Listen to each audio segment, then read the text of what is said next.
ഇത് നമ്മൾ 2 കൊല്ലം മുന്നെടുത്ത R1 2011 model. അപ്പോൾ ഈ അവസ്ഥയിലാണ് ഇതിപ്പോൾ കൊണ്ടുവന്നത്. കാരണം ഇത് വേറൊരു വർക്ക്ഷോപ്പിൽ റീബിൽഡ് ചെയ്യായിരുന്നു. അപ്പോൾ വർക്ക് ചെയ്തിരുന്ന ഗാരേജിൽ പാർട്സൊക്കെ ലാബിലൊന്നും ചെയ്യാത്ത കാരണം ഈ അവസ്ഥയിലാണ് കിട്ടിയത്. ഞങ്ങൾ ഗാരേജൊക്കെ തുടങ്ങുന്നതിന് മുമ്പ് എടുത്ത വണ്ടിയാണിത്. അപ്പോൾ ഇതിൻ്റെ പിസ്റ്റണും സിലിണ്ടർ കിറ്റും ഓൾറെഡി അവർ റീപ്ലേസ് ചെയ്തതാണ്.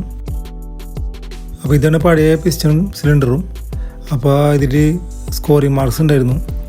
അപ്പോൾ നമ്മൾ എന്തായാലും റീപ്ലേസ് ചെയ്യാമെന്ന് വിചാരിച്ചു. ഓയിൽ ലെവൽ നോക്കാണ്ട് വണ്ടി ഓടിക്കുമ്പോഴാണ് ഈ പണി കിട്ടുന്നത്. അപ്പോൾ അസംബിൾ ചെയ്തിട്ട് എഞ്ചിൻ ക്രാങ്ക് ചെയ്യുമ്പോൾ ഓയിൽ പ്രഷർ വരണ്ടായിരുന്നില്ല. അപ്പോൾ അത് കാരണം അതിങ്ങനെ ഹോൾട്ടായി കിടക്കരുത്. നമ്മൾ എഞ്ചിൻ ഊരി നോക്കിയപ്പോൾ കാരണം കണ്ടുപിടിച്ചു. ക്ലച്ച് സൈഡിലൊരു വാഷർ തെറ്റിയിട്ടേക്കായിരുന്നു. അത് കാരണമാണ് ഓയിൽ പ്രഷർ വരാഞ്ഞത്.